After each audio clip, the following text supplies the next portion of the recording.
ट्रकच्या धडकेत 3 वारकरी महिलांचा मृत्यू झाल्याची घटना सासवड जेजुरी टोलनाक्याजवळ सोमवारी सकाळी घडली.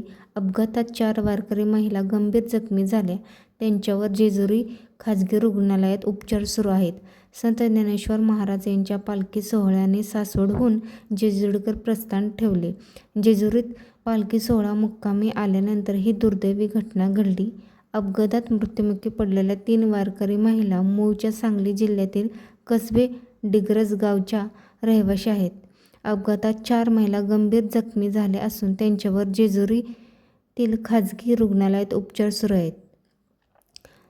नांदेड जिल्ह्यातील लोहा तालुक्यात असलेल्या रघुनाथ महाराज पोखर बिसीगर दिंडीतील ट्रकने सासवड जेजुरी रस्त्यावरील बेलसर टोलनाक्याजवळ साईदीप लॉजजवळ 7 वारकरी महिलांना धडक दिली. अपघातात त्या गंभीर जखमी झाल्या. अपघातात गंभीर जखमी झालेल्या महिलांना तातडीने खाजगी रुग्णालयात दाखल करण्यात आले. उपचारापूर्वी 3 वारकरी महिलांचा मृत्यू झाला.